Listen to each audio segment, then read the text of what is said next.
Bonjour et bienvenue dans cette vidéo où nous allons couvrir la mise en place des repositories Git pour les TP ainsi que les mini-projets du cours Système embarqué et robotique. Le point de départ de cette vidéo est donc cette page wiki. Je vais vous laisser faire la première partie qui est liée à GitHub Classrooms et qui va vous créer des repositories qui sont nommés comme ça sur l'organisation OPFL Micro 315. La plupart du temps, ça ne découle pas sur des soucis, donc ça, a priori, ça devrait jouer. Et puis, on va faire ensemble la deuxième partie, qui est à faire sur chaque ordinateur du binôme ou chaque ordinateur que vous voulez utiliser pour travailler sur les TP.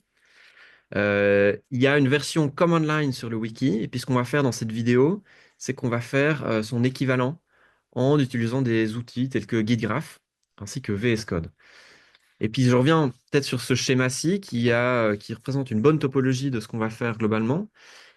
On va partir d'un repository créé via GitHub Classrooms que vous allez cloner en local sur votre machine. Et puis, on va lui ajouter un autre remote qui va s'appeler reference, on va le nommer référence, et qui lui pointe vers un repository aussi hébergé sur github.com, mais qui s'appelle TP Student. Et ça va vous permettre d'accéder aux énoncés des TP ainsi qu'aux solutions que nous vous mettons à disposition ici, les tirer en local, y travailler en local, et puis les mettre à disposition de votre binôme en le pushant, on va voir ce que ça veut dire, sur un autre repository github.com. Si vous avez bien suivi la première partie de cette page wiki, vous êtes censé avoir déjà obtenu un repository qui est nommé de cette façon. Alors effectivement, les noms ne seront pas exactement les mêmes, mais en tout cas, vous devriez avoir accès à un repository qui s'appelle comme ça sur l'organisation OPFL Micro 315. Ce repository contient une seule branche, la branche main, et elle est forquée à partir de quelque chose, d'un repository auquel vous n'avez normalement pas accès.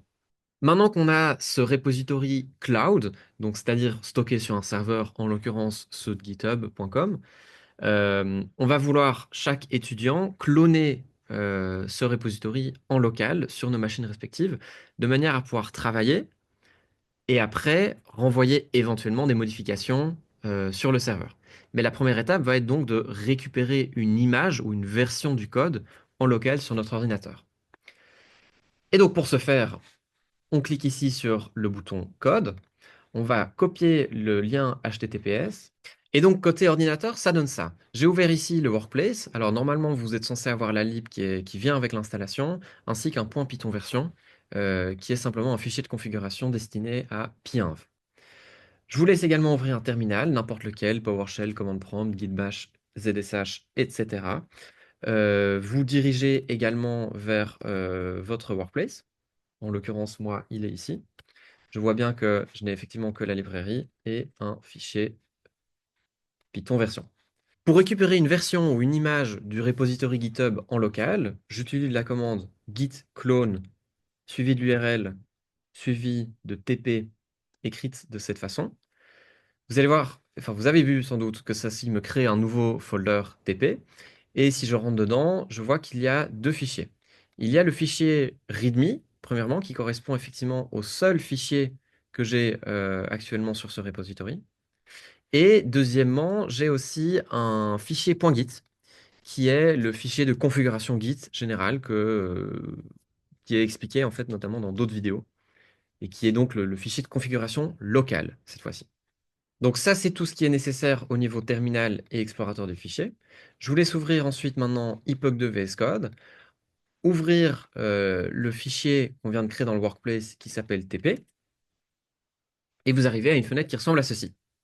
La première chose à faire quand on arrive ici, c'est d'ouvrir le guide graph.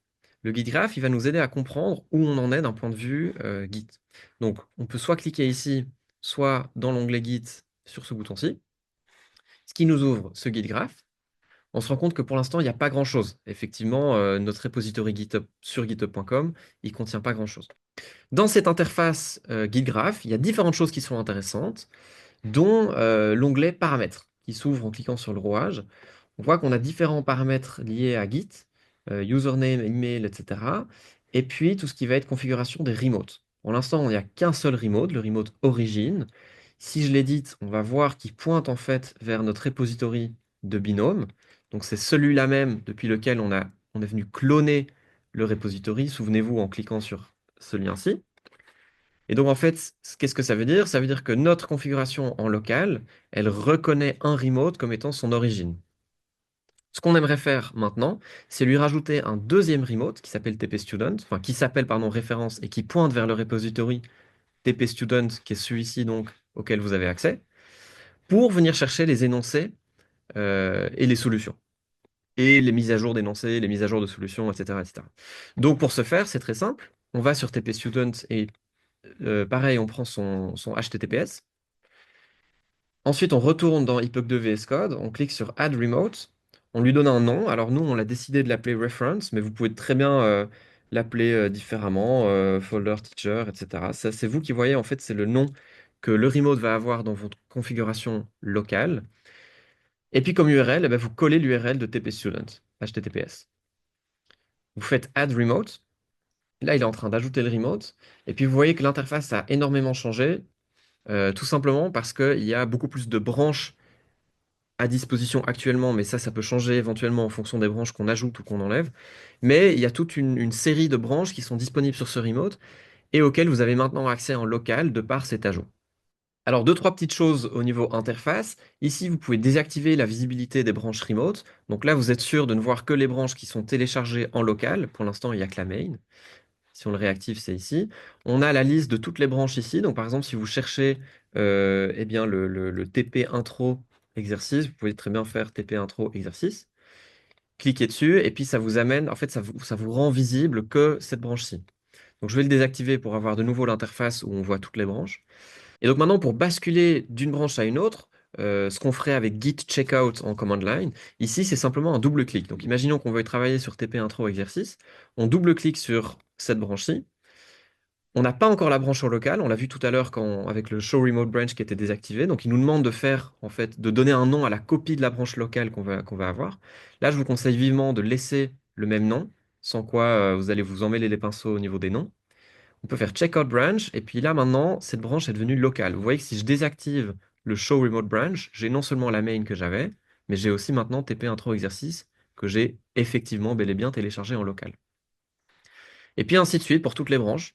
La première fois que vous la téléchargez, il va vous demander un nom.